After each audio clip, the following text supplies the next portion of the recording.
Hello dear students, कैसे हो आप सभी। आशा करता हूं आप सभी अच्छे होंगे, ठीक है ना, स्वस्थ होंगे, बढ़िया पढ़ रहे होंगे, अपनी जेट की एग्जाम की प्रिपरेशन के लिए दिन रात आप एक कर रहे होंगे, मैं मान के चलता हूं। और हम लगभग 4 लेक्चर कंप्लीट कर चुके हैं और आज हम 5वें लेक्चर की बात करने वाले हैं, ठीक है। आज के लेक्चर को मैं ये कहूं कि आप एक तरीके से बहुत ही ज्यादा इंपॉर्टेंट लेके चलना। क्योंकि मूल कॉन्सेप्ट आपका इसमें आने वाला है और मूल कॉन्सेप्ट चाहे आप आईसीआर ले लो, चाहे जेट ले लो, चाहे नीट ले लो, चाहे जेई ले लो, जितने भी एग्जाम है मूल कॉन्सेप्ट एक ऐसा पॉइंट है वहां से क्वेश्चन बनता ही बनता है, ठीक है। तो आप इसको अच्छे से पढ़ना, ठीक है। यहां से क्वेश्चन बढ़िया बनेगा तो न्यूमेरिकल बनेगा, ठीक है ना, ध्यान रखना, ठीक है। और उससे पहले एक छोटा सा पॉइंट रह गया था हमारा कल की क्लास में, आवोगाद्रो परिकल्पना, हम उसको क्लियर कर लेते हैं। आवोगाद्रो परिकल्पना है क्या और क्या है इसके बारे में समझते हैं। चलिए मैं पहले इसका स्टेटमेंट लिख देता हूं, देखना। समान ताप व दाब पर, समान ताप व दाब पर गैसों के समान आयतन में, गैसों के समान आयतन में अणुओं की संख्या, अणुओं की संख्या समान होगी, अणुओं की संख्या समान होगी, ठीक है। पढ़ते हैं एक बार स्टेटमेंट को। क्या बोला? समान ताप व दाब पर जब टेम्परेचर फिक्स हो आपका और प्रेशर भी फिक्स हो, यानी बदल नहीं रहे हो, समान हो, ठीक है, तो गैसों के समान आयतन में अणुओं की संख्या भी कैसी होगी? समान होगी। अगर समान आयतन उतना ही कहीं दूसरी जगह भी होगा तो उसमें भी अणुओं की संख्या अणुओं की संख्या कैसी रहेगी? समान रहेगी, ठीक है। अब यहां पर इसका मतलब क्या है, जैसे ये समझो, एक मेरे पास ये कंटेनर है आपका, ठीक है। सपोज यहां पर कोई गैस मेरे पास एक्स है, एक्स के कितने मोल है मेरे पास? सपोज मान के चलो 100 अणु है मेरे पास एक्स गैस के, ठीक है। अब इसी साइज का कंटेनर, इसी समान आयतन का कंटेनर मेरे पास कोई दूसरा है, तो इसके अंदर भी कितने अणु आ सकते हैं भाई? इसके अंदर भी एक्स गैस के कितने अणु आ सकते हैं? 100 अणु आ सकते हैं, बशर्ते यहां पर टेम्परेचर फिक्स होना चाहिए, प्रेशर फिक्स होना चाहिए। अगर ये बदल गए तो फिर कहानी अलग हो जाएगी, ठीक है। अब यहां पर एक याद रखने वाली बात क्या है कि अगर इस स्टेटमेंट में क्या आए? अणुओं की संख्या, यानी अणु आए तो आपको सीधा याद रखना है कि ये जो अवधारणा है वो किसने दी थी? आवोगाद्रो ने दी थी। लेकिन यहां अणुओं की संख्या के जगह मैं अगर कह दूं कि परमाणुओं की संख्या आ जाए, किसकी संख्या आ जाए? परमाणुओं की संख्या आ जाए, तो यह अवधारणा आपको याद रखनी है। यह अवधारणा फिर किसने दी थी? बर्जीलियस नामक वैज्ञानिक ने। किसने दी थी? बर्जीलियस नामक वैज्ञानिक ने, ठीक है। यही बात है जो आपको याद रखनी है, कंफ्यूज कर सकता है। अणुओं की संख्या बोले तो कथन आवोगाद्रो का होगा, परमाणुओं की संख्या बोले तो कथन किसका होगा? बर्जीलियस का होगा, ठीक है। बात आ गई समझ में? लिख लो इसको, फिर आगे की बात करते हैं, ठीक है। तो बस एक नाम एक बात लिख लेना यहां पे अपने शब्दों में कि परमाणुओं, अगर अणुओं की जगह परमाणु आए तो यह कथन किसका हो जाएगा? बर्जीलियस का हो जाएगा, ठीक है। लिख लो इस बात को, फिर आगे चलते हैं अपन। समझ गए बात को, ठीक है। अब यहां पर ये दो चीजें आई हैं, अणु और परमाणु। तो अणु और परमाणु क्या है, इनकी एक स्मॉल डेफिनेशन भी अपन लिख लेते हैं, ठीक है। सबसे पहले अपन डेफिनेशन लिखेंगे किसकी? परमाणु की, ठीक है। परमाणु क्या है भाई, समझना इसको। देखो डाल्टन क्या कह के गया था, कल हमने पढ़ा था। डाल्टन ने यह कहा था कि किसी भी तत्व का सबसे छोटे से छोटा कण जो अविभाज्य हो उसको हम क्या कहते हैं? परमाणु कहते हैं, ठीक है। चलिए इसकी थोड़ी सी डेफिनेशन हम लिखते हैं। तत्व का वह छोटे से छोटा कण या वह सूक्ष्मतम कण, तत्व का वह सूक्ष्मतम कण जो रासायनिक अभिक्रिया में भाग लेता है, जो रासायनिक अभिक्रिया में भाग लेता है, क्या कहलाता है? परमाणु कहलाता है, चाहे स्वतंत्र अवस्था में हो या नहीं, ठीक है।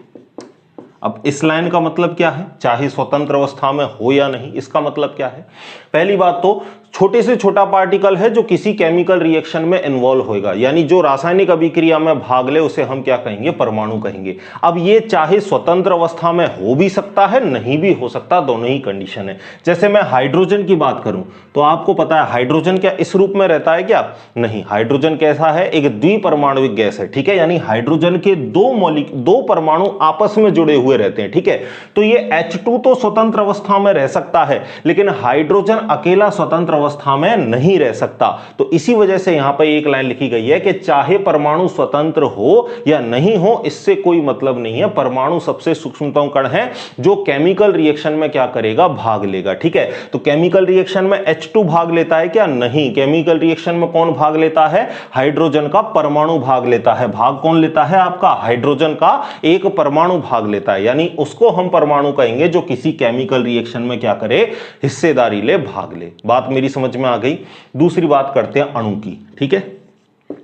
वैसे आपने छोटी क्लासों में पढ़ा है कि परमाणु मिलकर क्या बनाते हैं, अणु। अगर मैं दो हाइड्रोजन को ले लूं इस तरीके से, हाइड्रोजन प्लस हाइड्रोजन, तो ये क्या बना लेंगे, हाइड्रोजन का एक अणु बना लेंगे, ठीक है। यानी परमाणु आपस में मिलकर किसका निर्माण करते हैं, अणुओं का निर्माण करते हैं। अब एक अच्छी डेफिनेशन क्या होगी आपकी, देखना, जो आपको मिल सकती है कहीं स्टेटमेंट में, ठीक है। देखो, पदार्थ का वह सूक्ष्मतम कण जो स्वतंत्र अवस्था में रह सके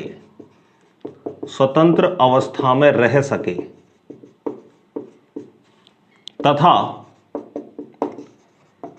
जिसमें पदार्थ के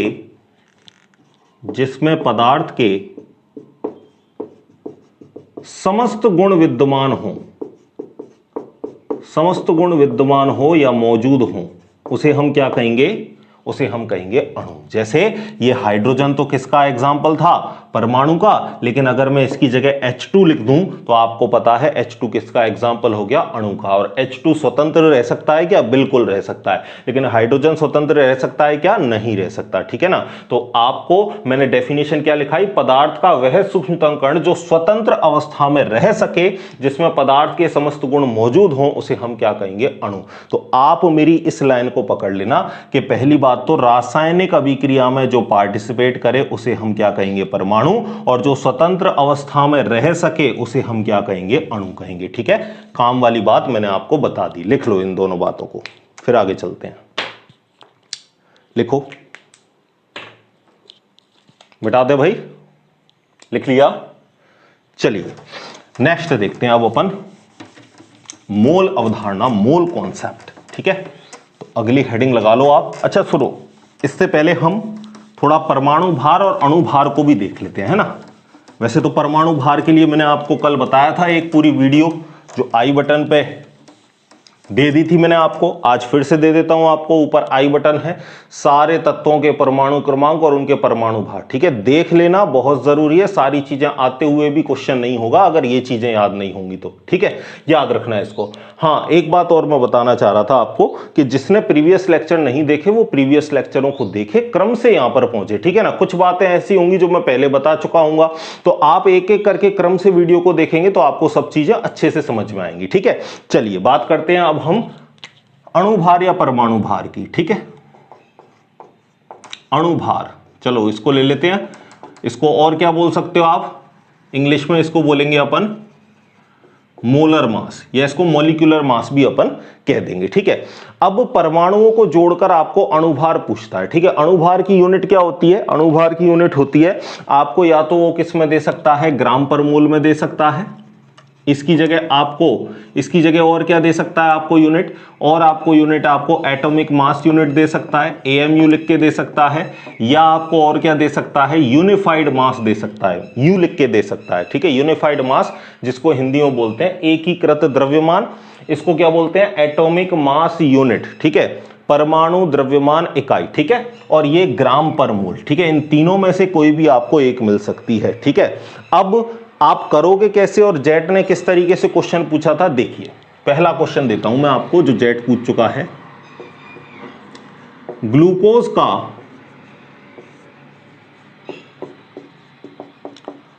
आणविक भार है, ग्लूकोज का आणविक भार है, ये क्वेश्चन जेड दे चुका है, ठीक है।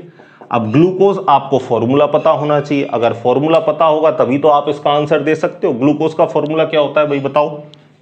ग्लूकोज का फॉर्मूला C6H12O6, ठीक है। ये क्वेश्चन में ही आपको दे रखा था, ठीक है ना, ग्लूकोज, और ब्रैकेट में ये दे रखा था C6H12O6 का आणविक भार होगा, ठीक है। अब आपको पता है कार्बन का कितना होता है भाई? एक कार्बन का होता है 12 ग्राम, एक हाइड्रोजन का कितना होता है 1 ग्राम, एक ऑक्सीजन का कितना होता है 16 ग्राम, ठीक है। तो अब यहां पे कैलकुलेट कर लो, कार्बन कितने दे रखे हैं आपको 6, तो 6 गुणा 12 प्लस एक हाइड्रोजन का कितना होता है 1, कितने हाइड्रोजन दे रखे हैं 12, तो 1 गुणा 12 प्लस एक ऑक्सीजन का कितना होता है 16, कितने ऑक्सीजन दे रखे हैं 6, तो 6 इंटू कितने हो जाएंगे आपके 16, ठीक है। जोड़ लो इनको, 12 पंजे 60 और 12 छेक 72, ठीक है।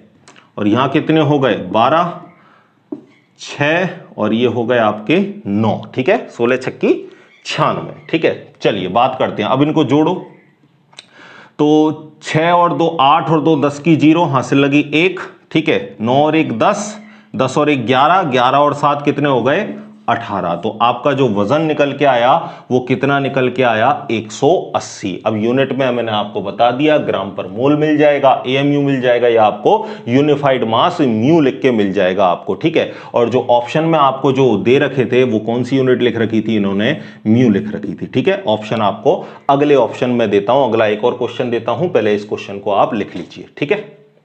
बिल्कुल आसान सा क्वेश्चन पूछा है, अभी तक कोई ऐसे हार्ड क्वेश्चन पूछे नहीं है प्रीवियस, अगर मैं 1-2 साल की बात करूं, लेकिन आपको क्वेश्चन अच्छा भी मिल सकता है, ये टॉपिक बहुत अच्छा है, ठीक है। लिख लिया होगा आपने ये, मैं दूसरा क्वेश्चन लिखता हूं। चलिए, ये तो पूछा था 2020 में, ताजा ही पूछा है आपको। अब बात करता हूं मैं 2019 की, ठीक है। जेड 2019, 4 नंबर पक्के, इतना सिंपल क्वेश्चन और 4 नंबर पक्के, ठीक है। हलवा दिया है बिल्कुल बनाया बनाया, जेब में से चम्मच निकालो और खाना स्टार्ट कर दो, ठीक है। चलिए दूसरा क्वेश्चन भी इसी तरीके का बिल्कुल आसान क्वेश्चन है। क्या क्वेश्चन था? पानी का मोलर द्रव्यमान है, पानी का मोलर द्रव्यमान है, मोलर द्रव्यमान है, ठीक है। मैंने आपको पहले ही बता दिया कि चाहे इसको अणुभार कहूं, चाहे आणविक भार कहूं, चाहे मोलर मास कहूं, चाहे मॉलिक्यूलर मास कहूं, ठीक है, सबका मतलब एक ही है, ठीक है। मोलर भार कह दे, मोलर द्रव्यमान कह दे, बात एक ही है, ठीक है। पानी का ऑप्शन भी दे दूं क्या? चलो ऑप्शन भी दे देता हूं मैं आपको। दे रखा है 18.02 पहला ऑप्शन। दूसरे ऑप्शन की बात करता हूं, दूसरा ऑप्शन दे रखा है आपको 16, ठीक है। यूनिट कौन सी दे रखी है आपको? ग्राम पर मोल दे रखी है, इसकी भी यूनिट ग्राम पर मोल दे रखी है, ठीक है। अगली मैं बात करूं, अगली जो वैल्यू दे रखी है वो दे रखी है आपको 44 ग्राम पर मोल। और ऑप्शन डी जो दे रखा है वो दे रखा है आपको 10 ग्राम पर मोल, ठीक है। पानी का मोलर द्रव्यमान पूछा है। अब आप सभी को पता है कि पानी का सूत्र क्या होता है? H2O, ठीक है। तो निकालो आप और निकाल के फटाफट देखो क्या होगा आंसर। मैंने आपको बता रखा है हाइड्रोजन का कितना होता है 1, तो 2 हाइड्रोजन है तो कितना हो जाएगा 2, एक ऑक्सीजन का कितना होता है 16, तो 16 और 2 मिलकर कितने हो गए 18 ग्राम पर मोल, ठीक है। एग्जैक्ट वैसे हाइड्रोजन का 1.001 कुछ ऐसे इस तरीके से आपको 18.02 दे रखा है, तो चिंता वाली बात नहीं है, लगभग लेके चलोगे आंसर सही आएगा, ठीक है। तो 18 आपका करेक्ट आंसर है। 18 ग्राम पर मोल किसका द्रव्यमान हो गया? मोलर द्रव्यमान किसका हो गया? पानी का हो गया, ठीक है। लिख लीजिए 2 क्वेश्चन जो 2020 और 2019 में पूछे हैं। इसी तरीके से आपको कोई और भी फॉर्मूला देके आपको बोल दे सुक्रोज का बताओ, तो सुक्रोज के ग्लूकोज की जगह मैं आपको एक अलग क्वेश्चन दे देता हूं। चलो सुक्रोज का बताओ भाई, सुक्रोज का आणविक। अब सुक्रोज क्या होता है? C12H22O11, ठीक है। सुक्रोज का फॉर्मूला ये रहा। सुक्रोज का क्या बताओ? आणविक भार बताओ, बता दोगे कमेंट में, ठीक है। कार्बन कितने हैं 12, हाइड्रोजन कितने हैं 22 और ऑक्सीजन कितने हैं 11। मैंने आपको बता रखे हैं इनके परमाणु भार, आप इनके जोड़ जाड़ के गुणा भाग करके मुझे बता दो इसका मोलर द्रव्यमान या इसका आणविक द्रव्यमान क्या होगा, ठीक है। चलिए मैं बिठाता हूं और आगे की बात करते हैं। चलो अभी करके बताओ, अभी एंड टू एंड करो कॉपी में, जब तक मैं इसको साफ करता हूं। बताओ मुझे क्या होगा इसका। चलिए बिल्कुल ऑफलाइन जैसे आप पढ़ते हो ना वैसे ही लेके चलें। आपके कमरे में कोई शोरगुल नहीं होना चाहिए, बगल में बैठ के कोई समोसा नहीं खा रहा होना चाहिए, वरना उसकी खुशबू से आप विचलित हो सकते हैं, है ना। चलिए तो बताओ भाई, सुक्रोज का फॉर्मूला दे दिया और आप इसका मुझे आणविक भार बताओ। कर लिया? चलो अब चेक करो, ठीक है। कार्बन का एक का कितना होता है बताओ भाई, 12 ग्राम। तो 12 कार्बन का कितना हो जाएगा, 12 इंटू 12 प्लस एक हाइड्रोजन का कितना होता है 1, तो 22 का भी कितना हो जाएगा 22। एक ऑक्सीजन का कितना होता है 16, तो 16 इंटू क्या कर दो 11, ठीक है ना। ठीक है, 11 ऑक्सीजन है, एक ऑक्सीजन का कितना होता है 16 होता है। कैसे भी कर लो, गुणा में वैल्यू एक ही आनी है। 12 का स्क्वायर 12 गुणा 12 कितना होता है 144, ठीक है। 22 गुणा 1 कितना हो जाएगा 22, और 11 का गुणा कर दो 6 से, 16 एकम 16 6, और 1 आपका कितना हो जाएगा 17। जोड़ दो इसको, ठीक है। 12 की 2 हाथ से लगी 1, 10 4 14 की 4 हाथ से लगी 1, 1 और 1 2 और 1 3, तो कितना आ गया आंसर, कितना आंसर आ गया 342 ग्राम पर मोल। ये किसका आणविक द्रव्यमान हो गया भाई, सुक्रोज का हो गया। इस तरीके से कोई सा भी फॉर्मूला पूछ के आपको आणविक द्रव्यमान या आपको अणुभार पूछ लेगा, ठीक है। चलिए आगे चलते हैं। अब नेक्स्ट, औसत परमाणु भार, या मैं कहूं औसत आप अणुभार को भी देखो, ऐसा भी क्वेश्चन आपको मिल सकता है, ठीक है। चलिए बात करते हैं अपन, हेडिंग लगाओ औसत परमाणु भार। औसत परमाणु भार, ठीक है। ये औसत परमाणु भार क्या है इसको भी देख लो, ठीक है। क्वेश्चन बन जाएगा तो कर पाओगे, ठीक है। औसत परमाणु भार होता क्या है, देखो प्रकृति में ना एक तत्व के कई सारे समस्थानिक भी हो सकते हैं, ठीक है। जैसे हाइड्रोजन है, हाइड्रोजन के कितने समस्थानिक होते हैं, 3 समस्थानिक होते हैं। 3 कौन कौन से, पहला हो गया H1, दूसरा हो गया 2 और तीसरा हो गया ऊपर भार कितना हो गया 3। चलो मैं लिख ही देता हूं जैसे आपके लिए। हाइड्रोजन के कितने समस्थानिक होते हैं 3, H1 जिसको प्रोटियम बोलते हैं, H2 जिसको हम ड्यूटेरियम बोलते हैं, या इसको D से भी दिखा देते हैं हम, ठीक है। और फिर ट्रिटियम जिसको हम T से भी दिखा सकते हैं, जो H3 होता है। इसके में तो वजन कितना है परमाणु भार 1, इसमें कितना है 2 और इसमें कितना है 3 ग्राम, ठीक है। अब ये प्रकृति में कितने मिलते हैं उसके हिसाब से हम इनका क्या निकालते हैं, एवरेज निकालते हैं, ठीक है। अगर मैं H1 की बात करूं तो ये प्रकृति में कितना मिलता है 99.98% के आसपास मिलता है, बहुत ज्यादा मिलता है, सबसे ज्यादा। और ये कोई 0.1% के आसपास, और ये तो 10 की पावर माइनस में मिलता है, यानी बहुत कम मिलता है। कौन सा, ट्रिटियम। और सबसे ज्यादा जो मिलता है वो कौन मिलता है आपका, H1 मिलता है। इस वजह से हम हाइड्रोजन का परमाणु द्रव्यमान सदैव क्या लेके चलते हैं, 1 लेके चलते हैं। इनका औसत निकालते हैं, और औसत आपको पता है उसी का ज्यादा आएगा जो प्रकृति में सबसे ज्यादा मात्रा में पाया जाता है। लेकिन सूत्र क्या है औसत परमाणु द्रव्यमान निकालने का, मैं आपको बताता हूं। देखो औसत परमाणु द्रव्यमान, ठीक है,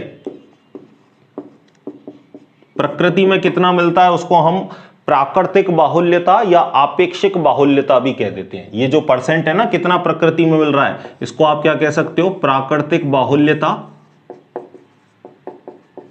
या इसको आपेक्षित बाहुल्यता भी कह सकते हैं। और क्या कह सकते हैं, आपेक्षित बाहुल्यता, ठीक है। चलिए अब जैसे मैं आपको फॉर्मूला बताता हूं, ठीक है, शॉर्ट में लिखता हूं, आपेक्षिक बाहुल्यता गुणा परमाणु भार, पहले वाले का H1 का। इसी तरीके से दूसरे का निकालना है तो दूसरे की भी क्या लोगे आप, पहले आपेक्षिक बाहुल्यता, फिर उसका गुणा किससे कर दोगे, परमाणु भार से। और फिर अगर तीसरा आइसोटॉप भी है तो फिर तीसरे का भी इसी तरीके से जोड़ दोगे, आपेक्षिक बाहुल्यता गुणा क्या कर दोगे, परमाणु भार, और नीचे बटे में क्या कर दोगे आप 100, ठीक है। इस तरीके से आप क्या निकाल लोगे, औसत परमाणु द्रव्यमान। जैसे मैं आपको एक एग्जांपल भी देता हूं आपकी बुक का, एनसीईआरटी का देता हूं। सबसे पहले देखो, कार्बन के कितने आइसोटॉप होते हैं 3, कौन कौन से, कार्बन 12, कार्बन 13 और कार्बन 14, ठीक है। इनकी प्राकृतिक बाहुल्यता अगर मैं बताऊं तो पहले वाले की अगर हम प्राकृतिक बाहुल्यता देखें तो ये लगभग होता है आपका 98.98 9892 के आसपास, ठीक है। कितना होता है 98.892 के आसपास। और इनके परमाणु द्रव्यमान की बात करूं तो इसका परमाणु द्रव्यमान कितना होता है 12, जैसा कि मैंने आपको ऊपर भी दिखा रखा है। ऊपर क्या होता है परमाणु द्रव्यमान या परमाणु भार, नीचे क्या होता है आपका परमाणु क्रमांक, ठीक है, एटॉमिक मास। अब मैं अगर कार्बन 13 की बात करूं तो प्रकृति में यह मिलता है 1.108%, ठीक है, प्रकृति में बाहुल्यता, प्राकृतिक बाहुल्यता। और अगर कार्बन 14 की मैं बात करूं तो यह प्रकृति में मिलता है आपका 2 × 10⁻⁻10। कितना मिलता है 2 × 10⁻⁻10, ठीक है। और इसकी मैं बात करूं तो इसका भार कितना होता है 13 और इसका भार कितना होता है 14। तो अब इसका हम औसत परमाणु द्रव्यमान कैसे निकालेंगे बताओ।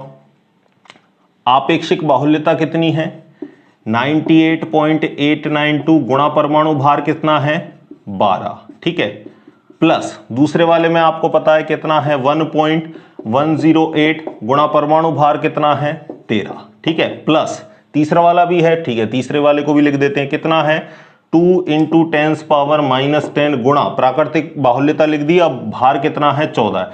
अब अगर और समस्थानिक होते तो हम इस तरीके से और जोड़ते हुए आगे चले जाते। भाग किसका लगा दोगे, भाग लगा दोगे आप किसका 100 का, और जब जोड़ बाकी गुणा भाग कर लोगे तो इसका औसत द्रव्यमान कुछ 12.011 के आसपास आएगा। किसका, कार्बन का औसत द्रव्यमान। इस वजह से आप कार्बन का भार कितना लेके चलते हो 12 ग्राम लेके चलते हो, ठीक है। इस तरीके से हम निकालते हैं।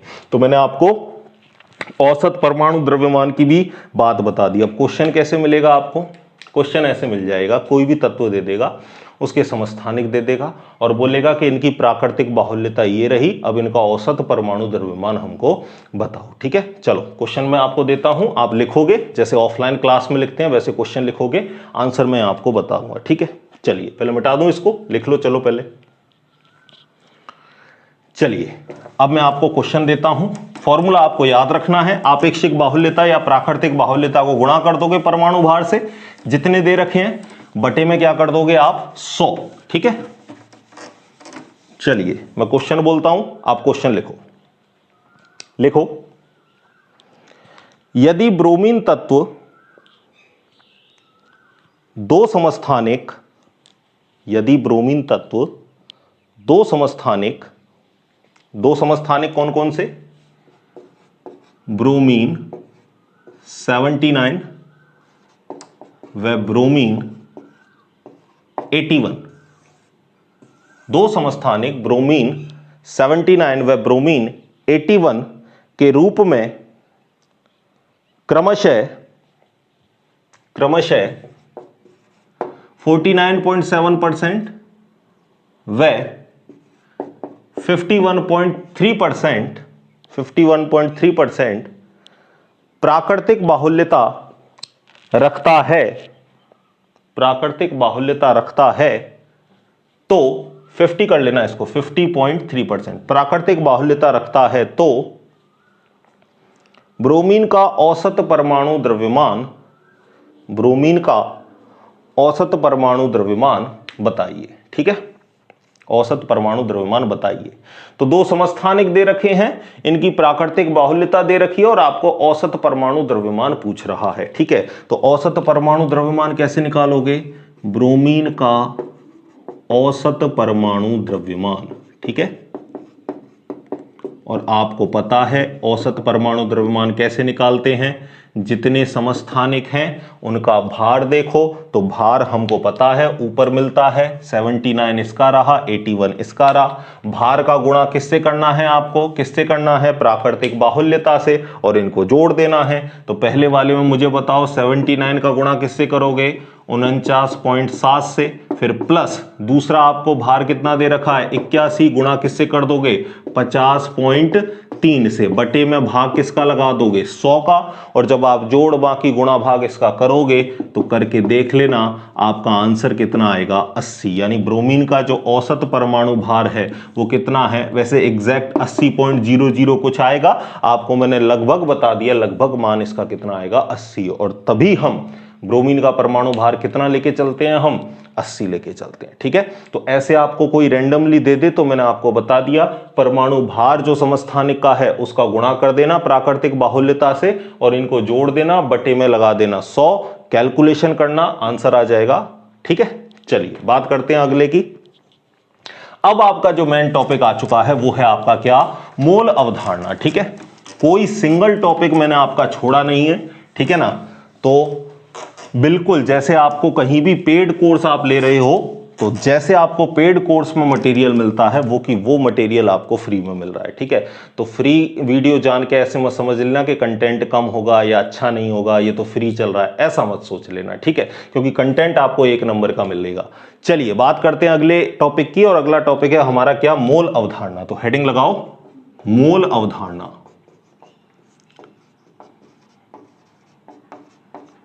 सबसे इंपॉर्टेंट टॉपिक, ठीक है, और अच्छा भी है ये मोल अवधारणा। पहले तो सुन लो मोल है क्या, क्या बीमारी है मोल की। ठीक है, जैसे देखो आप गिनती के लिए आप जब गणना करते हो तो आप सामान्यतः गणना में किसका यूज करते हो, दर्जन का। ठीक है, आपके लिए दर्जन का मतलब क्या है, आपके लिए दर्जन का मतलब है 12। मैं कह दूं मेरे पास 1 दर्जन मार्कर है तो आप क्या बोलोगे कि सर आपके पास कितने मार्कर हैं, आपके पास 12 मार्कर हैं। ठीक है, मैं कह देता हूं मेरे पास 1 दर्जन क्या है, किताबें हैं, तो आप क्या कहोगे, मेरे पास कितनी किताबें हैं, 12 किताबें हैं। इसी तरह अणु परमाणु इनकी गणना के लिए वैज्ञानिकों ने जो यूनिट बनाई है वो उस यूनिट को ही हम क्या कहते हैं, मोल। तो मोल एक तरीके की क्या है, गणना की इकाई है। जिस तरीके से आपके लिए 1 दर्जन बराबर 12 होता है, जिस तरह से आपके लिए 1 दर्जन बराबर कितना होता है, 12 होता है, उसी तरीके से 1 मोल बराबर क्या होता है, 1 मोल बराबर होता है 6.022 इंटू 10 पावर 23, जिसको हम और क्या बोलते हैं, जिसको हम और क्या बोलते हैं भाई, आवोगाद्रो संख्या। क्या बोलते हैं, आवोगाद्रो संख्या, जिसको किससे रिप्रेजेंट करते हैं, कैपिटल एन, और एन के नीचे छोटा सा लगा देना कैपिटल ए। एन ए से किसको दर्शाते हो आप, आवोगाद्रो संख्या। और ये आवोगाद्रो संख्या ही किसके बराबर होती है भाई, 1 मोल के बराबर होती है। ठीक है, जैसे 1 दर्जन बराबर आपके लिए क्या होता है, 12, उसी तरीके से 1 मोल बराबर क्या होता है, 6.022 इंटू 10 पावर 23। ठीक है, इस बात को आप याद रखोगे। और भी मैं आपको कुछ छोटी छोटी बातें बताता हूं। ठीक है, जैसे देखना अगली बात देखो, परिभाषा वगैरह लिखा देंगे, परिभाषा की दिक्कत नहीं है, न्यूमेरिकल आएगा। परिभाषा ना तो आज तक पूछी गई है और ना ही पूछी जाएगी। क्यों, क्योंकि आपको न्यूमेरिकल पोर्शन है भाई, कॉपी में लिखना थोड़ी है जो परिभाषा लिखनी है अपन को। ठीक है, फिर भी बताएंगे अपन की क्या है परिभाषा वगैरह इसकी। और देखो अगर मैं एसटीपी और एनटीपी पर बात करूं, एसटीपी और एनटीपी, अब ये एसटीपी एनटीपी होता क्या है, स्टैंडर्ड टेम्परेचर प्रेशर, या मैं कहूं नॉर्मल टेम्परेचर एंड प्रेशर। ठीक है, नॉर्मल टेम्परेचर एंड प्रेशर। ठीक है, और ये होता कितना है, स्टैंडर्ड टेम्परेचर एंड प्रेशर। मैं टेम्परेचर की बात करूं तो 273 केल्विन या 0 डिग्री सेल्सियस, और प्रेशर की बात करूं तो प्रेशर कितना होता है, 1 एटीएम, और 1 एटीएम बराबर आपको पता है कितना, 760 मिलीमीटर ऑफ मरकरी। ये यूनिट मैंने आपको पहले ही लिखा दी। कोई बोले कि सामान्य ताप कितना होता है तो आप बता दोगे कितना, 273 केल्विन या 0 डिग्री सेल्सियस, और दाब पूछे तो आप बता दोगे कितना, 1 एटीएम। तो एसटीपी और एनटीपी पर 1 मोल गैस का आयतन बराबर कितना होता है, 1 मोल गैस का आयतन कितना होता है, 22.4 लीटर। कितना होता है भाई, 22.4 लीटर। इसको भी याद रखोगे, एसटीपी एनटीपी पर 1 मोल गैस का आयतन कितना होता है, 22.4 लीटर। ठीक है, कुछ वैल्यू और जो भी डायरेक्ट पूछी जा सकती है उसको भी मैं बता देता हूं। 1 एएमयू बराबर एटॉमिक मास यूनिट, जिसको वर्तमान में हम किससे लिख देते हैं, यू से भी लिख देते हैं, यूनिफाइड मास। ठीक है, 1 एएमयू बराबर कितना होता है, 1.66 इंटू 10 पावर -24 ग्राम। कितना होता है, 1.66 इंटू 10 पावर -24 ग्राम। 1 एएमयू बराबर परमाणु द्रव्यमान इकाई। ठीक है, चलिए बात करते हैं, ये थोड़ी सी मैंने आपको वैल्यूज बताई है डायरेक्ट, अब परिभाषा की भी मैं बात कर लेता हूं। ठीक है, 1 मोल बराबर क्या है, 1 मोल बराबर, देखो परिभाषा देता हूं इसकी, कार्बन 12 समस्थानिक के, कार्बन 12 समस्थानिक के 12 ग्राम में उपस्थित परमाणुओं की संख्या को, परमाणुओं की संख्या को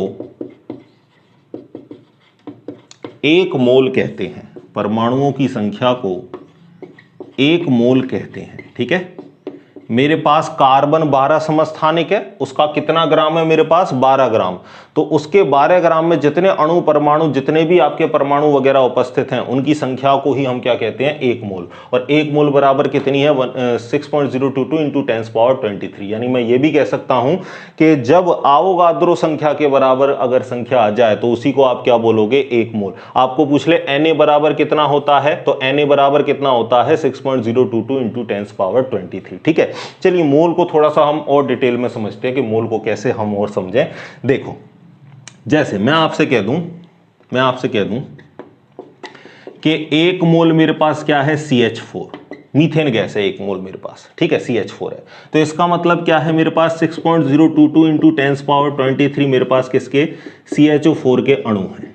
ठीक है, मैं कह दूं कि मेरे पास एक मोल क्या है भाई, मेरे पास ऑक्सीजन है, तो इसको आप क्या कहोगे, मेरे पास क्या है 6.022 इंटू 10⁻23 मेरे पास क्या है, ऑक्सीजन के अणु हैं। लेकिन अगर मैं कहूं कि एक मोल O2 अणु में कितने परमाणु उपस्थित हैं, अब क्वेश्चन बिल्कुल चेंज हो गया। यहां तो मैंने अणु से अणु पूछा है तो आपने बता दिया कि 6.022 इंटू 10⁻23 है, लेकिन मैंने क्या पूछा आपसे कि O2 अणु में एक मोल O2 अणु में कितने परमाणु उपस्थित हैं। तो आपको पता है एक ऑक्सीजन में कितने परमाणु आते हैं भाई, 2। तो यहां किससे गुणा हो जाएगा, 2 से गुणा हो जाएगा। समझे बात को, नहीं समझे? चलिए और मैं आपको सिंपल एग्जांपल देता हूं। ठीक है, जैसे आपके मान के चलो, दर्जन से मान के चलो। ठीक है, दर्जन से आप अच्छे से समझ जाओगे। मैं कहूं कि मेरे पास एक दर्जन क्या है, मेरे पास एक डिब्बा है मेरे पास। ठीक है, एक दर्जन डिब्बे हैं मेरे पास। इस डिब्बे में मेरे पास मान के चलो 2 खेलने वाली, 2 अपन के मतलब अपन की 2 गेंदें रखी हैं। ठीक है, 2 गेंदें रखी हैं। अब मैं बोल रहा हूं कि एक दर्जन मेरे पास डिब्बे हैं, तो आप कह दोगे कि आपके पास कितने डिब्बे हैं भाई, 12 डिब्बे हैं, कह दोगे। अब मैं पूछ रहा हूं आपसे कि एक दर्जन जो डिब्बे हैं उसमें बॉल की संख्या बताओ, तो आप बोलोगे कि एक डिब्बे में कितनी बॉल रखी है, 2। तो आप यहां पे क्या बताओगे, कितनी बॉल होंगी, 2 गुणा 12, इतनी तो बताओगे भाई, 24। अरे 2 से गुणा करोगे कि नहीं करोगे, तो वही हाल तो यहां है। मैंने बोला एक मोल ऑक्सीजन में कितने अणु हैं, तो अणु बता दिया आपने कि अणु तो इतने होंगे। मैं बोल रहा हूं एक ऑक्सीजन के अणु में परमाणु कितने हैं, तो आपको पता है कि एक ऑक्सीजन के अणु में कितने परमाणु हैं, ऑक्सीजन के 2 परमाणु हैं, तो इनका गुणा किससे हो जाएगा, 2 से हो जाएगा, जैसे आपने यहां पे किया। समझ गए ना बात को, अब तो समझ गए। चलिए आगे, चलिए तो पहले इतनी बातों को लिख लो, फिर हम आगे की बात करते हैं। ठीक है, ये तो जस्ट आपको मैंने समझाने के लिए ये डिब्बे वाला एग्जाम्पल दिया। ठीक है, आप इतनी बातें लिख लो, फिर चलते हैं आगे, क्वेश्चन कैसे बनेगा। लिख लिया, मिटा दूं? चलिए एक चार्ट बनवाता हूं मैं आपको। ठीक है, और इस चार्ट को आप हमेशा याद रखोगे, जब भी मूल का क्वेश्चन बनेगा ये चार्ट आपको बहुत हेल्प करेगा। ठीक है, एक फॉर्मूला और मैं आपको लिखाता हूं, इसको भी लिख लो। अणुभार बराबर 2 गुणा वाष्प घनत्व।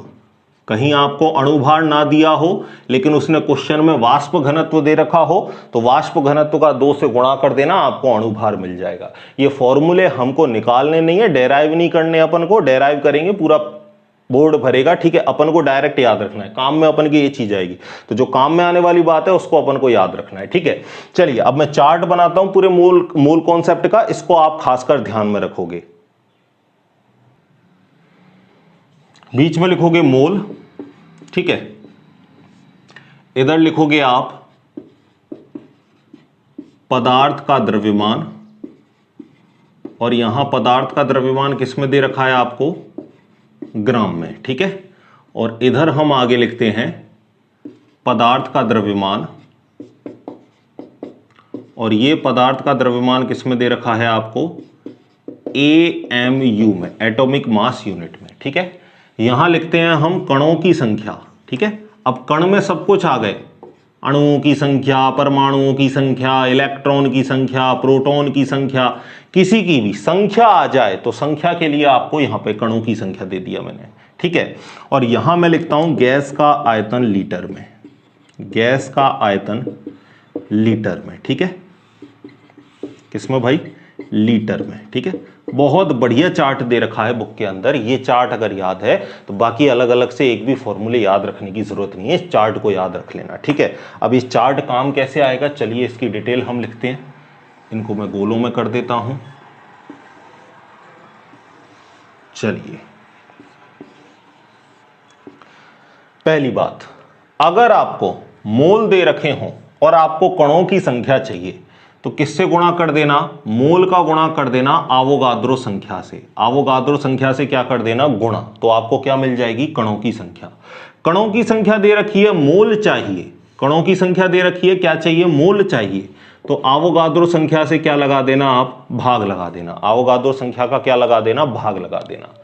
मोल दे रखा है, पदार्थ का द्रव्यमान चाहिए ग्राम में। मोल दे रखा है, पदार्थ का द्रव्यमान चाहिए किसमें, ग्राम में। ठीक है, इधर से इधर जा रहे हैं। मोल दे रखा है, पदार्थ का द्रव्यमान ग्राम में चाहिए, तो किससे गुणा कर देना, मोलर द्रव्यमान से, या मैं कहूं मोलर भार से क्या कर देना, आप गुणा कर देना।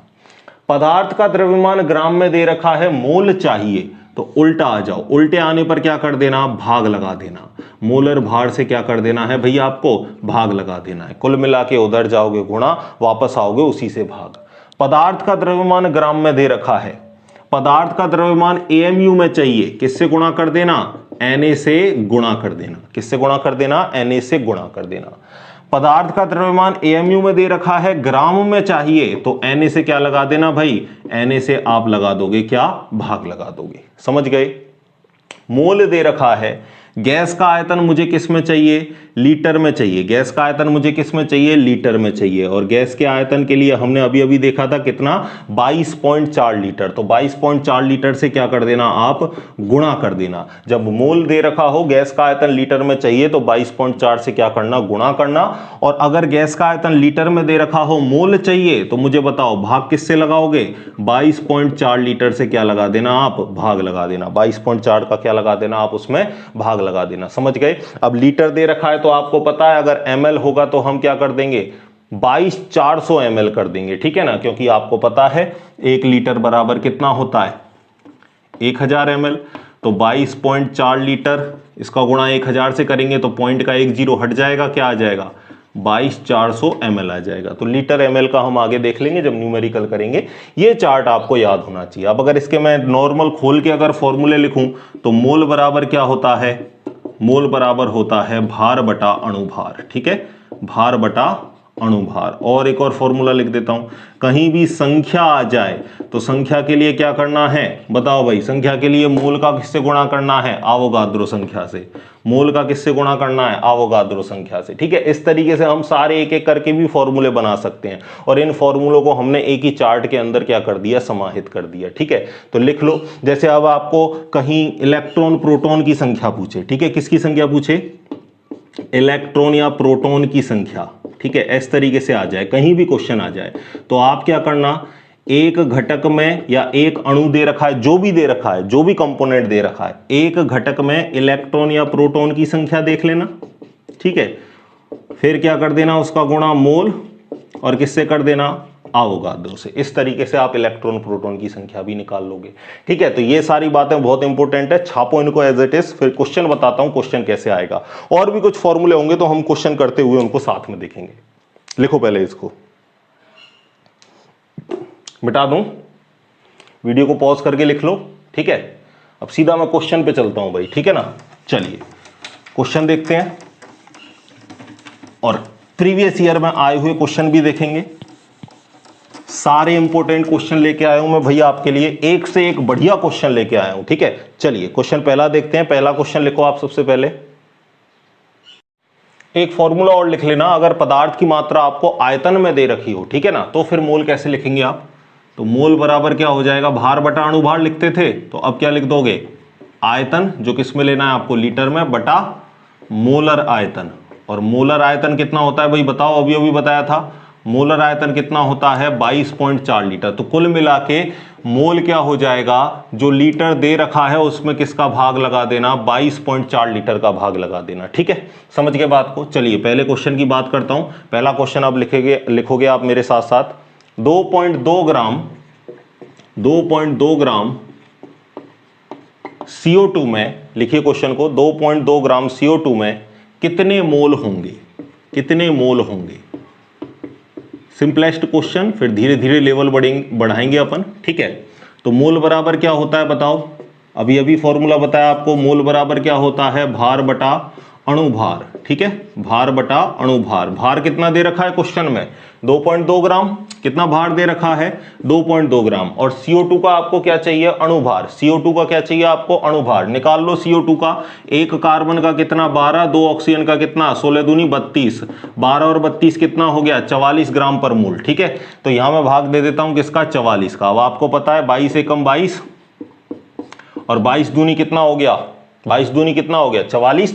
तो अब आपको पता है कि आप इसमें भाग दोगे तो कितना आ जाएगा 0.05। तो ठीक है, 2.2 ग्राम CO2 में कितने मोल निकल के आए भाई, 0.05 मोल निकल के आए, ठीक है। दूसरा क्वेश्चन देता हूं, पहले क्वेश्चन लिख लो आप, फिर दूसरे क्वेश्चन की बात करते हैं।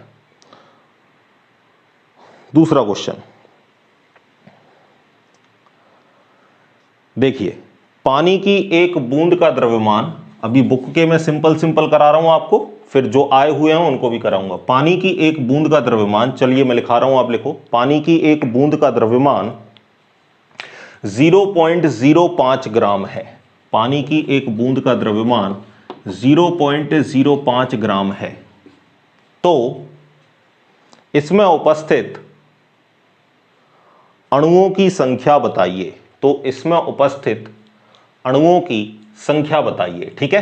किसकी संख्या पूछ रहा है भाई, अणुओं की संख्या पूछ रहा है। संख्या आते ही आपके दिमाग में क्या आना चाहिए, संख्या आते ही आपके दिमाग में आना चाहिए मोल का गुणा होगा किससे, आवोगाद्रो संख्या से। किससे गुणा होगा, मोल का गुणा होगा आवोगाद्रो संख्या से। अब मोल का फॉर्मूला क्या होता है, मोल बराबर होता है क्या, भार बटा अणुभार। और आवोगाद्रो बराबर क्या होता है 6.022 इंटू 10⁻23। भार कुछ क्वेश्चन में दे रखा है क्या, बिल्कुल दे रखा है। कितना दे रखा है भाई, 0.05 ग्राम। तो भार की जगह क्या रख दोगे, 0.05 ग्राम।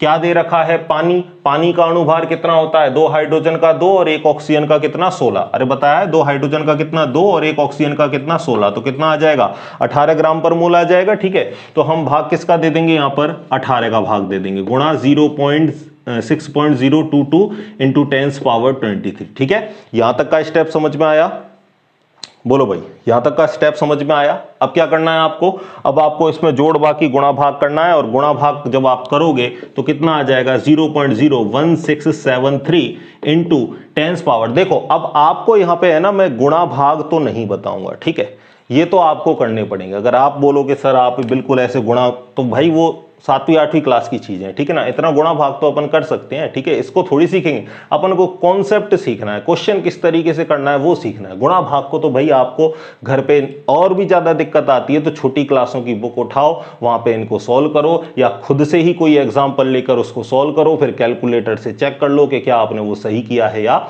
नहीं किया है, ठीक है। तो यहां पर कितना आया 0.01673। जब आप 0.05 में 18 का भाग दोगे तो ये आ जाएगा, ठीक है। और फिर इसका गुणा कर लोगे आप, और यहां घात कितनी है 23, ठीक है। अब मैंने आपको वैज्ञानिक संकेतन बताए थे ना, और क्या बताया था, दशमलव को कहां ले जाते हैं, प्रथम गैर शून्य अंक के बाद। काम आ गई वो चीज। अब हम दशमलव को कहां खिसकाएंगे बताओ, दाईं ओर। कितना खिसकाएंगे, 1 2 स्थान खिसकाएंगे। और जब दशमलव दाईं ओर जाता है तो वैल्यू किस में आती है, माइनस में आती है, मैंने आपको बता दिया है, ठीक है। तो हम इसको क्या लिख सकते हैं 1.673। अब 2 स्थान खिसकाएं तो 2 माइनस में आएंगे, प्लस के 23 माइनस के 2, तो बचेंगे कितने, प्लस के 21 बचेंगे, ठीक है। और ये आपका क्या आ गया भाई, H2O अणुओं की संख्या, पानी के अणुओं की संख्या, पानी के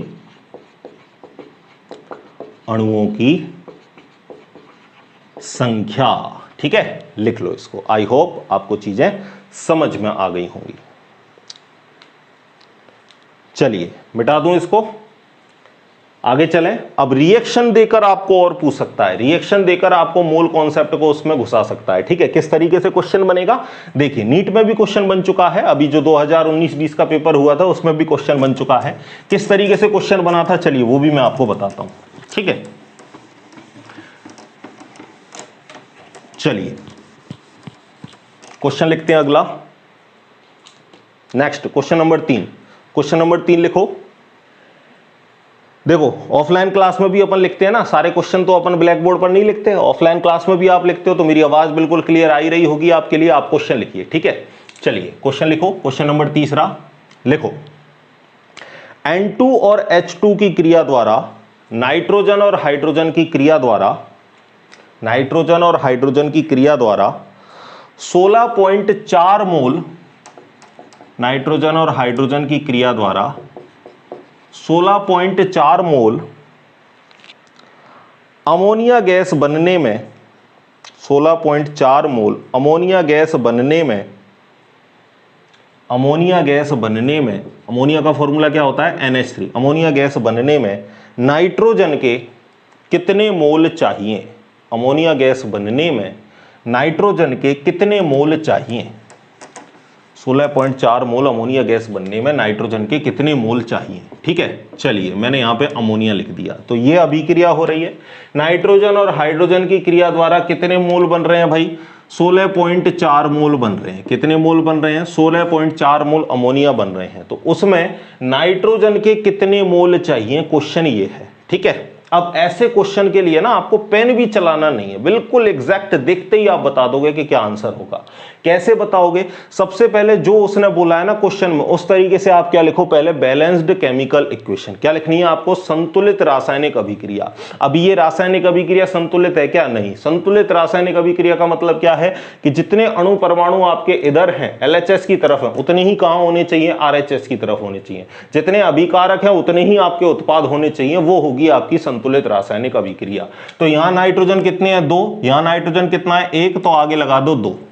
अब नाइट्रोजन बैलेंस हो गए, 2 2 नाइट्रोजन, ठीक है। और मुझे बताओ इधर हाइड्रोजन कितने हैं, 2, इधर कितने हैं, 3 दूनी 6, ऊपर से गुणा होता है, 3 दूना 6, 6 हाइड्रोजन है, तो यहां भी कितने होने चाहिए, 6 हाइड्रोजन। तो मैं आगे 3 लगा दूं, तो 3 दूना यहां भी कितने हाइड्रोजन हो चुके हैं, अब आपके 6 हाइड्रोजन हो चुके हैं, ठीक है। अब देखो, अब बड़ा आसान हो चुका है आपके लिए ये। अब यहां से अगर मैं आगे आपको देखने होते हैं मोल, आगे कौन मिलेगा आपको, हमेशा मोल मिलेंगे, ठीक है, या जिनको स्टोइकियोमेट्रिक गुणांक भी हम कह सकते हैं। अब कुछ नहीं दे रखा तो मैं आगे मान लेता हूं कितने मोल हैं, 1 मोल। तो मैं यहां इस इक्वेशन को देख के क्या मोल सकता हूं मैं, कि नाइट्रोजन का कितना मोल काम में आ रहा है, यहां 1 मोल। हाइड्रोजन के बताओ कितने मोल काम में आ रहे हैं, यहां 3 मोल, ठीक है। और अमोनिया के कितने मोल बन रहे हैं, यहां 2 मोल बन रहे हैं, ठीक है। समझ गए बात को, समझ गए बात को। अब यहां से अगर आपको दिख रही है ये चीज, तो मैं यहां से एक बात कह सकता हूं क्या, कि 2 मोल अमोनिया बनाने के लिए 1 मोल नाइट्रोजन चाहिए, कह सकता हूं। अरे भाई इसके 2 मोल अमोनिया कितने मोल से बन रहे हैं, 1 मोल नाइट्रोजन से बन रहा है ना, बन रहा है कि नहीं। तो इसके 10 मोल इसके कितने से बनेंगे, 5 मोल से। अरे 2 मोल के लिए आधे की जरूरत पड़ रही है, 2 मोल के लिए 1 मोल की जरूरत पड़ रही है, तो 10 मोल के लिए 5 मोल की जरूरत पड़ेगी, 20 मोल के लिए 10 मोल की जरूरत पड़ेगी, 8 मोल के लिए 4 मोल की जरूरत पड़ेगी। जितने इधर मोल चाहिए उससे आधे हमें क्या चाहिए, नाइट्रोजन।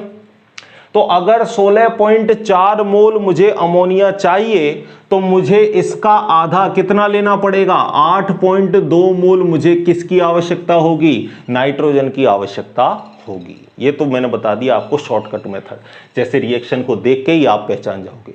आपसे बोल दे, आप अब नीट में क्या क्वेश्चन पूछा था सुन लो, इसी से क्वेश्चन मैं थ्योरी में बोल रहा हूं, आप सुन लो।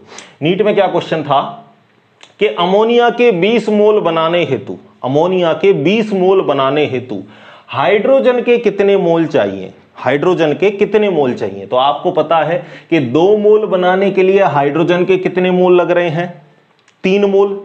तो 20 मोल बनाने के लिए, 20 मोल बनाने के लिए बताओ हाइड्रोजन के कितने मोल लगेंगे। आप सीधा बता दोगे कि सर हाइड्रोजन के कितने मोल लगेंगे, 30 मोल लगेंगे, ठीक है।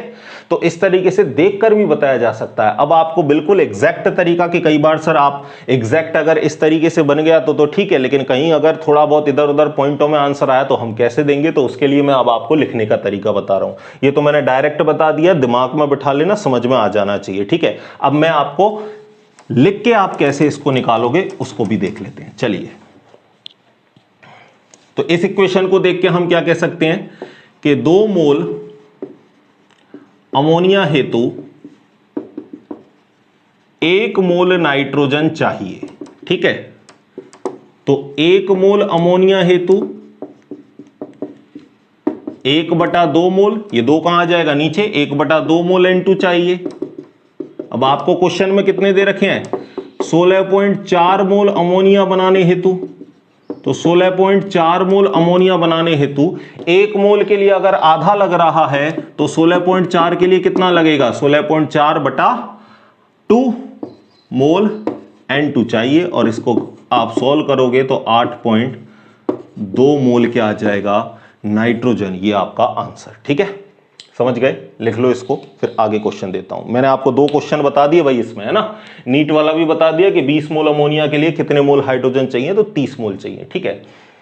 चलिए, अच्छा, इसी में मैं आपको बोल दूं कि इसी में आपको पूछ लेता हाइड्रोजन का, इसी में आपको पूछ लेता कि 16.4 मोल अमोनिया बनाने के लिए कितने आपको हाइड्रोजन चाहिए। तो आपको पता है 16.4 मोल अमोनिया बनाने के लिए कितने हाइड्रोजन 2 मोल के लिए, पहले मैं चलो हाइड्रोजन के केस के लिए भी लिख लेता हूं। 2 मोल अमोनिया हेतु कितना हाइड्रोजन है, 3 मोल हाइड्रोजन चाहिए। तो 1 मोल के लिए कितना लगेगा भाई बताओ, 3/2 मोल हाइड्रोजन चाहिए, ठीक है। आपको कितने मोल अमोनिया चाहिए, 16.4 मोल अमोनिया चाहिए। तो 16.4 अमोनिया के लिए कितना हाइड्रोजन लगेगा, 3/2 16.4। अब यहां से ये कट जाएगा कितनी बार, 8.2 बार। तो इस 3 दूना 6 और 8 तिया कितने हो जाएंगे, 24, यानी 24.6 मोल हमारे लिए क्या चाहिएगी, हाइड्रोजन चाहिएगी, अगर हमें 16.4 मोल क्या बनाना है, अमोनिया, ठीक है। मैंने एक क्वेश्चन में ही आपको 3-4 क्वेश्चन मिक्स करके बता दिए, ठीक है, लिख लो। चलिए, और कुछ क्वेश्चनों की बात करता हूं, मिटा दूं। चलिए, क्वेश्चन नंबर 4, ठीक है। क्वेश्चन मैं बोल रहा हूं, आप लिखो और आंसर मैं आपको यहां बताता हूं, ठीक है, वरना वीडियो इतनी लंबी होने वाली है कि एक वीडियो में ही आपको 3-4 घंटे हो जाएंगे, ठीक है। क्वेश्चन लिखा रहा हूं, क्वेश्चन लिखो फटाफट।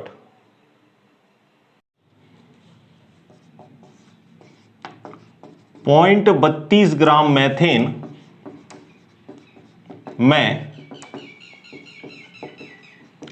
अणुओं की संख्या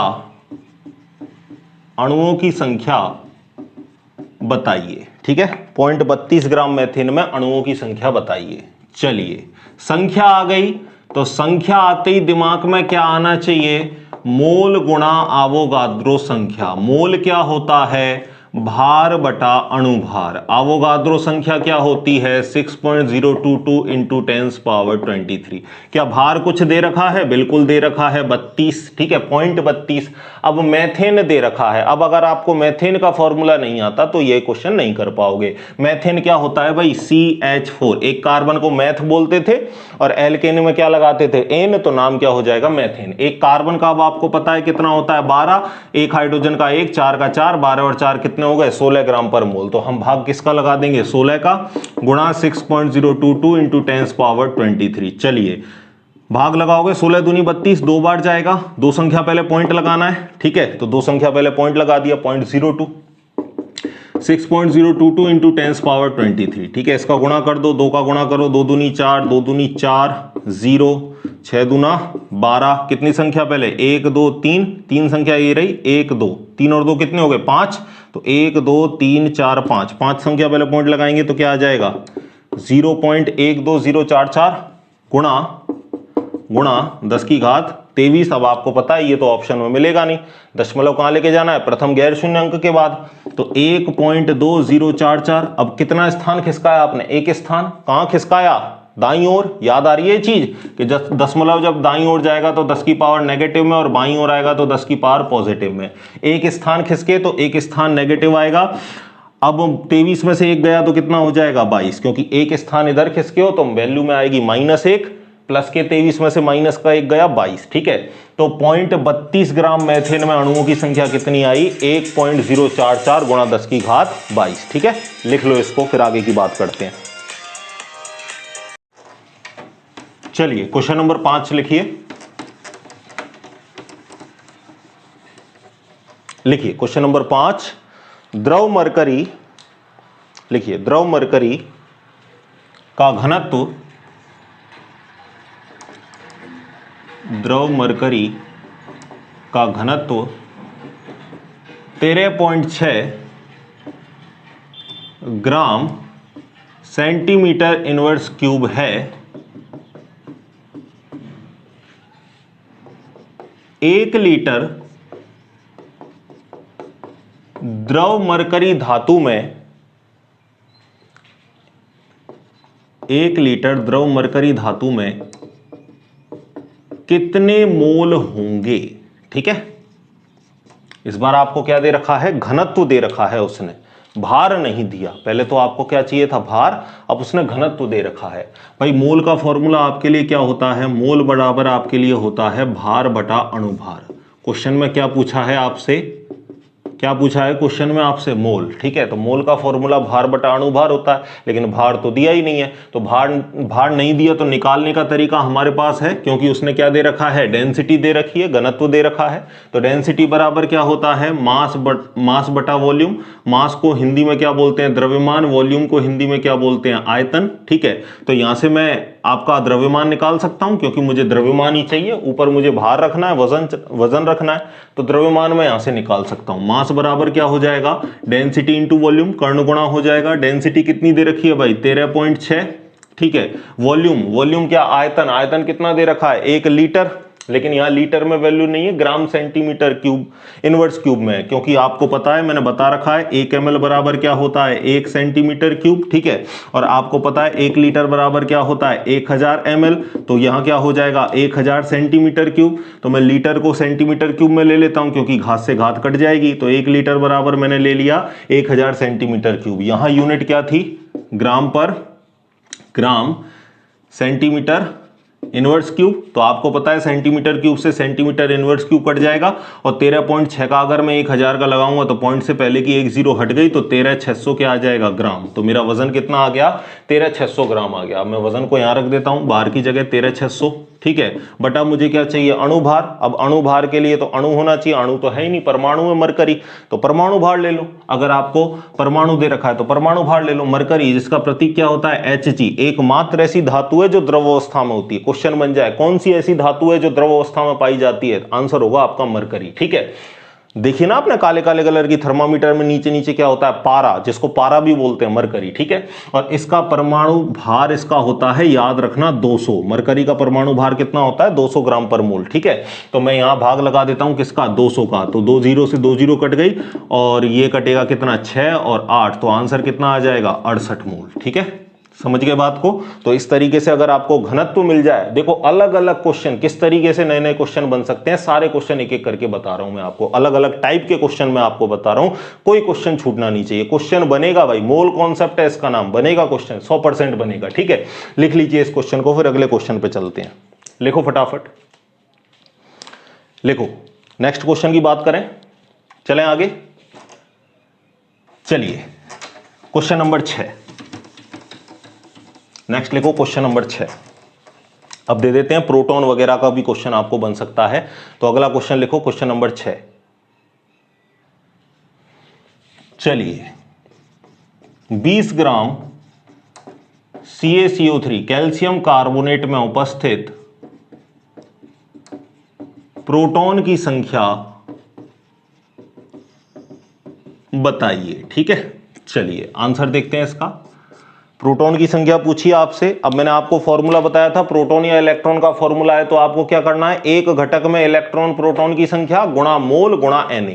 संख्या आते ही दिमाग में एक भूत सवार हो जाना चाहिए, संख्या आते ही मुझे मोल का गुणा करना है, किससे, आवोगाद्रो संख्या से। अब अगर इलेक्ट्रॉन या प्रोटॉन की संख्या पूछी है, तो मैंने आपको बताया एक घटक में उपस्थित इलेक्ट्रॉन या प्रोटॉन, तो यहां पर एक घटक कौन सा अणु दे रखा है, CaCO3। तो मैं कहूंगा कि एक CaCO3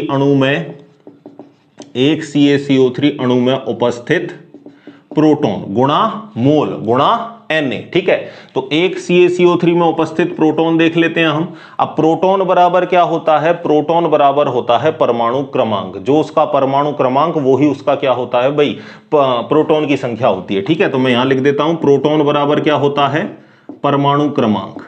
ठीक है, अब 30 तक तो सभी को याद होने चाहिए। मैं बार बार कह रहा हूं कि जो मैंने आपको बताया था एटॉमिक नंबर और एटॉमिक मास, उस वीडियो को देखना, एक अलग से पेज पर सारे आपको लिखने हैं, ठीक है, परमाणु क्रमांक। और आपको मुझे बताना है कैल्शियम का कितना होता है, 20।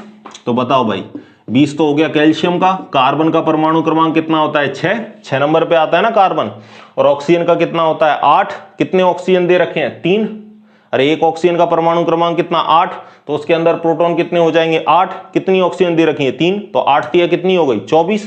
तो प्रोटॉन की संख्या ऑक्सीजन के लिए कितनी होगी, 24। जोड़ दो इसको, ये हो गया 30 और 20 50। तो एक CaCO3 के अणु में, एक कैल्शियम कार्बोनेट में कितने प्रोटॉन आए भाई, 50 प्रोटॉन आए। कितने प्रोटॉन आए, 50 प्रोटॉन। और ये भी पता है आपको कि जितने प्रोटॉन की संख्या होती है उतनी किसकी संख्या होती है, इलेक्ट्रॉन की। जब उदासीन अणु हो, जब उदासीन अणु हो, कुछ इसके ऊपर चार्ज वगैरह है क्या, नहीं है, तो जब उदासीन अणु हो तो जितने प्रोटॉन की संख्या है उतनी किसकी संख्या होगी, इलेक्ट्रॉनों की संख्या, ठीक है। इलेक्ट्रॉन की बात है नहीं, हालांकि जस्ट मैंने आपको एडिशनल बात बताई है।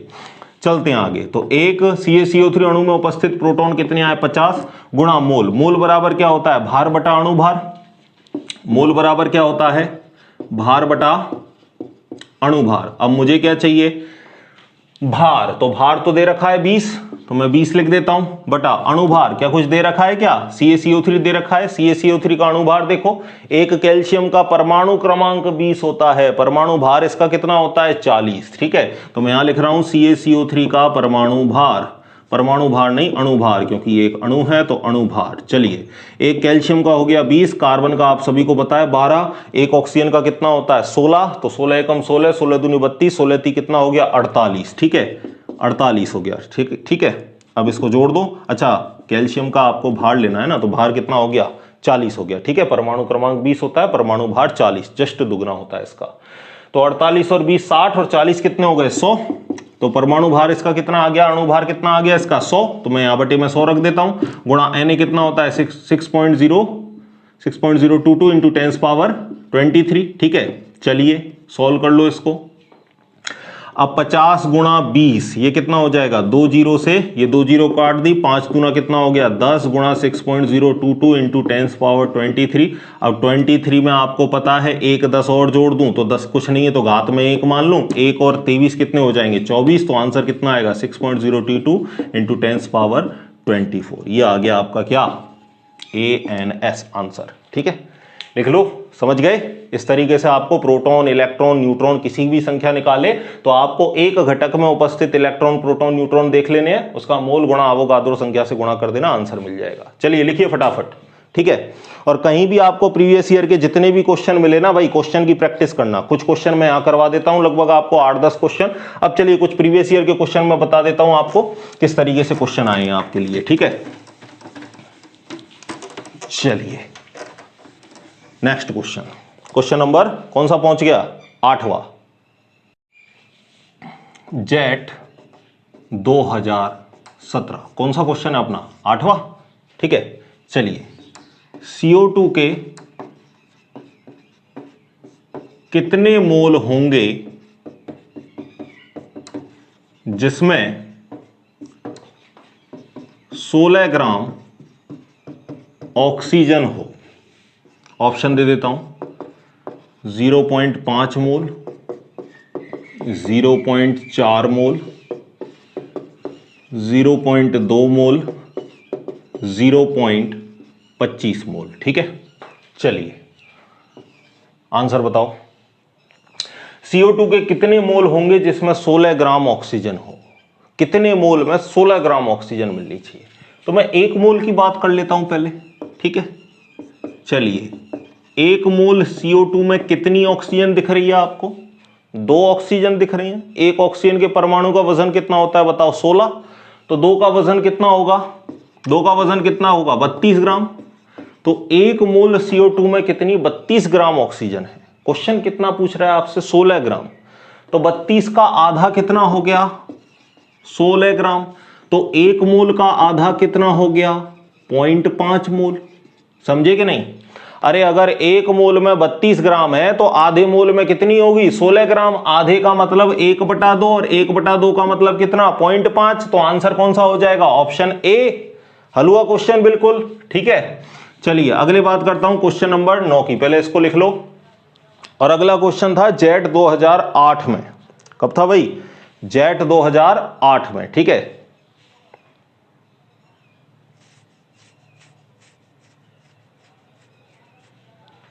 चलिए जेट 2008 लिख लिया। क्वेश्चन, 1 लीटर जल में पानी के अणुओं की संख्या होगी, पानी के अणुओं की संख्या होगी। ठीक है, 1 लीटर जल में पानी के अणुओं की संख्या होगी। ऑप्शन में दे रहा हूं आपको 6 गुणा 10 की घात 23, 55.5 गुणा 6 गुणा 10 की घात 23। ठीक है, अगला ऑप्शन दे रहा हूं, ऑप्शन सी, 6 10 की घात -14 गुणा 6 गुणा 10 की पावर प्लस के 23। एक ये ऑप्शन दे रखा है। एक और दे रखा है 18 गुणा 6 गुणा 10 की पावर 23। ठीक है, ये 4 ऑप्शन आपके लिए दे रखे हैं। क्वेश्चन को ध्यान से पढ़ोगे, मैं पढ़ा चुका हूं इस तरीके के क्वेश्चन। अब आपको सीधा देखना है क्या पूछ रहा है, कैलकुलेशन करके बताना है आंसर। 1 लीटर जल में पानी के अणुओं की संख्या होगी। बहुत बढ़िया क्वेश्चन है ये आपके लिए। ठीक है, बताओ भाई, पानी के अणुओं की संख्या आ जाते ही आपको पता है क्या सवार हो जाना चाहिए, दिमाग में भूत सवार हो जाना चाहिए। संख्या पूछ ली हमसे, और संख्या पूछ ली तो हमें पता है मोल का गुणा किससे करना है, आवोगाद्रो संख्या से। मोल बराबर क्या होता है, भार बटे अणुभार होता है, गुणा क्या करना है, Na से। अब मेरी बात एक सुनना, बच्चे जनरली इसमें गलती क्या करेंगे, इसमें एक ही गलती करेंगे, वो यहां पर लगाएंगे क्या, 22.4 को। लेकिन आपको पता होना चाहिए 22.4 लीटर आपको तब यूज करना है जब आपको एनटीपी एसटीपी वगैरह पर कोई गैस पूछे। यहां पर एनटीपी एसटीपी कुछ दे रखा है क्या, नहीं, सीधा सीधा पानी पूछ रखा है। तो अब आपको वहां पर 22.4 वाला यूज नहीं करना। ठीक है, वो आपको एनटीपी एसटीपी जब सामान्य ताप दाब या मानक ताप दाब कुछ ऐसा लिख के दे तब आपको गैस के लिए यूज करना है। ठीक है, समझ गए। अब यहां पर ऐसा कुछ लिखा नहीं है तो आपको वजन चाहिए। आपको क्या चाहिए, वजन, भार चाहिए। तो भार तो दे नहीं रखा, भार नहीं दे रखा तो हम निकाल सकते हैं। घनत्व तो हमको पता है, डेंसिटी बराबर क्या होती है, मास अपॉन वॉल्यूम। अब मजे की बात यह है कि यहां पर घनत्व भी नहीं दे रखा। अब घनत्व आपको याद होना चाहिए, कहीं कंपटीशन में भी आपको पूछ ले कि पानी का घनत्व कितना होता है, 1 ग्राम पर ml, ये होता है पानी का घनत्व। ठीक है, ये याद रखना, पानी का घनत्व कितना होता है, 1 ग्राम पर ml। ठीक है, तो डेंस मास बराबर क्या हो जाएगा बताओ, डेंसिटी इंटू वॉल्यूम। डेंसिटी कितना हो गया, 1 ग्राम पर ml, 1 ग्राम पर ml, और ml ऊपर जाएगा तो ml माइनस का हो जाएगा।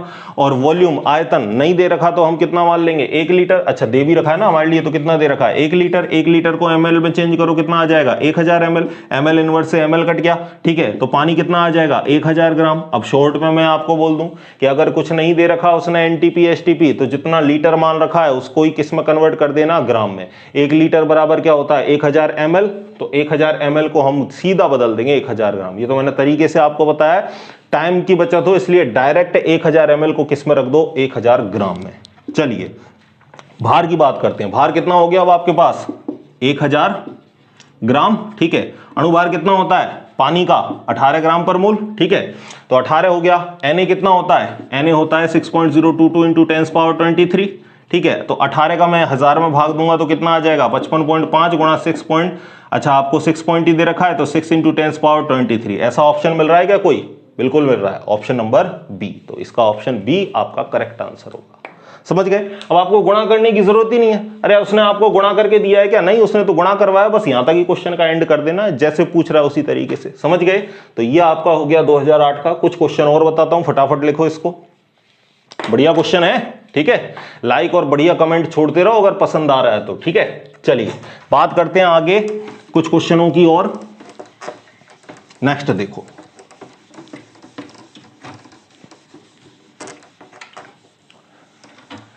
चलिए नेक्स्ट बात करते हैं। अब क्वेश्चन नंबर कौन सा हो गया हमारा, 9वां 10वां, देख लेना जो भी 9वां हो गया शायद, क्वेश्चन नंबर 10वां। अब कुछ आईसीआर के क्वेश्चन मैं आपको बताता हूं। पहले नीट का देखो। ठीक है, अभी 2020 में क्वेश्चन पूछा है, बढ़िया क्वेश्चन, आपके लेवल का क्वेश्चन है, जेट में भी रिपीट हो सकता है। ठीक है, देखिए, निम्न में से किसमें परमाणुओं की संख्या अधिकतम होगी, परमाणुओं की संख्या अधिकतम होगी। ऑप्शन ए, मैग्नीशियम का 1 ग्राम, भार भी आपको दे रखा है मैग्नीशियम का कितना 24, परमाणु भार लिख रहा हूं मैं ब्रैकेट में, ठीक है। ऑक्सीजन गैस का 1 ग्राम, और ऑक्सीजन का सबको पता ही है 16। लिथियम का 1 ग्राम, लिथियम का याद रखना आप, और याद रख ही लो 30 तक तो आपकी उंगलियों पे याद होनी चाहिए। और कुछ ऐसे इंपॉर्टेंट जैसे ब्रोमीन हो गया, ठीक है ना, और आपका टिन हो गया, ऐसे जो मेन से जो एटम दिखे ना आपको, उनका भी आपको याद रखना है। मैंने आपको पूरे 116 तक लिखा रखे हैं, फिर बोल रहा हूँ, वीडियो जब एंड होगा तो एंड पेज पे भी आपको वो दिख जाएगा, लिख लेना उनको एक जगह पे।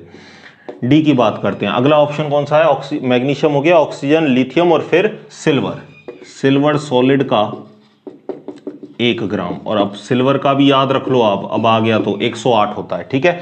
वैसे तो आपको जहां तक है कोशिश रहती है उसकी कि वो दे दे, लेकिन नहीं भी दे तो भी आपको याद होना चाहिए, ठीक है भाई। आप केमिस्ट्री पढ़ रहे हो, इतनी चीजें आपको याद होनी चाहिए।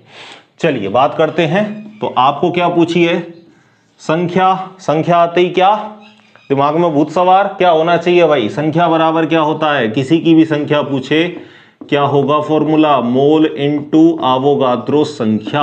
अब मोल क्या होता है, भार बटा अणुभार, तो भार तो सभी का 1-1 दे रखा है, अणुभार भी आपको दे रखा है, आवोगाद्रो संख्या तो समान ही होगी सबके लिए। तो मैं पहले वाले के लिए अगर संख्या निकालूं तो बताओ, भार कितना है 1, अणुभार कितना है भाई इसका 24, ठीक है, और गुणा में क्या हो गया आवोगाद्रो संख्या, ठीक है, यही होगा। दूसरे ऑप्शन के लिए भार कितना है 1, अणुभार कितना है 16, गुणा में आवोगाद्रो संख्या, ठीक है। भार कितना है 1, अणुभार कितना 7, गुणा आवोगाद्रो संख्या। परमाणु भार लेंगे या तो, भार कितना है 1, परमाणु भार कितना 108, गुणा आवोगाद्रो संख्या। अब आगे सॉल्व करना है क्या अधिकतम के देखने के लिए, नहीं, अरे थोड़ा सा कॉमन सेंस भी लगाएंगे ना हम, ऊपर वाला तो सेम है 1-1 ग्राम। अब जितनी छोटी संख्या का भाग लगाओगे उतना ही मान ज्यादा आएगा। अरे भाई 1 में मैं 2 का भाग लगाऊं और 1 में मैं 10 का भाग लगाऊं, 1 में 2 का भाग लगाया तो 0.5 आएगा, 1 में 10 का भाग लगाया तो 0.1 आएगा। कहने का मतलब जितनी बड़ी संख्या का भाग दूंगा उतना ही मान कम आएगा, और जितनी छोटी संख्या का भाग दूंगा उतना मान कैसा आएगा ज्यादा। तो सबसे छोटी संख्या का भाग कहां लग रहा है बताओ, 7 में लग रहा है, तो 7 में सबसे छोटी संख्या का भाग दे रहे हो तो इसका मान क्या आएगा सबसे ज्यादा। और आपसे यही पूछा है कि अधिकतम परमाणु किसमें होंगे, तो अधिकतम परमाणु किसमें होंगे, लिथियम के 1 ग्राम में होंगे। अगर क्वेश्चन आपसे यह पूछता कि सबसे न्यूनतम परमाणु किसमें होंगे, तो न्यूनतम के लिए जिसमें सबसे ज्यादा संख्या का भाग लगता वो तो क्या हो जाता आपके लिए न्यूनतम, तो इसके लिए तो क्या हो जाता भाई न्यूनतम परमाणु हो जाते, और इसके लिए क्या हो जाएंगे आपके अधिकतम परमाणु, ठीक है। बात आ गई मेरी समझ में आपके। चलिए नीट 2020 कब पूछा था ये आपको, हाल ही में नीट 2020 में आपके लेवल का क्वेश्चन है, आपको भी मिल सकता है एज इट इज, ठीक है। चलिए बात करता हूं अगले क्वेश्चन की, क्वेश्चन नंबर 11वां। अब आईसीआर का क्वेश्चन देखो, ठीक है, क्वेश्चन नंबर 11वां नेक्स्ट देखो, लिखना साथ साथ, क्वेश्चन नंबर 11वां लिखो, आईसीएआर 2017, ठीक है। निम्न में से लिखो, निम्न में से किस गैस में अणुओं की संख्या, किस गैस में अणुओं की संख्या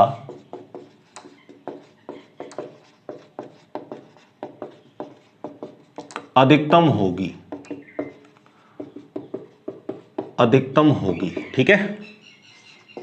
आपको मैं अलग अलग गैस दे रहा हूं, उसमें आपको बताना है सबसे ज्यादा अणुओं की संख्या किस में होगी।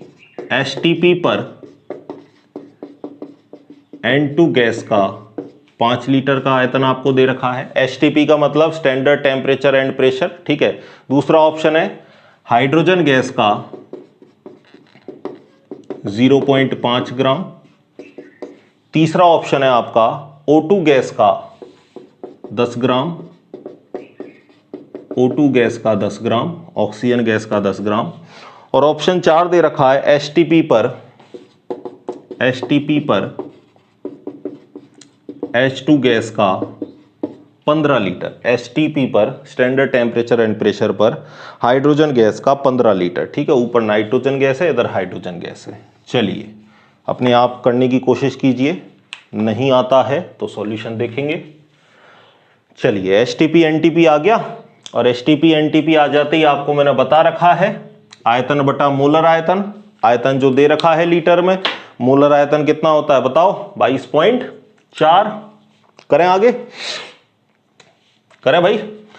तो आयतन कितना दे रखा है 5 लीटर, मोलर आयतन कितना होता है 22.4। मैंने आपको बताया था जब एसटीपी एनटीपी हो तो मोल बराबर क्या होता है आयतन बटा मोलर आयतन। मोलर आयतन कितना 22.4 लीटर, आयतन किस में दे रखा होगा आपको लीटर में, तो यहाँ 5 बटा 22.4 आएगा।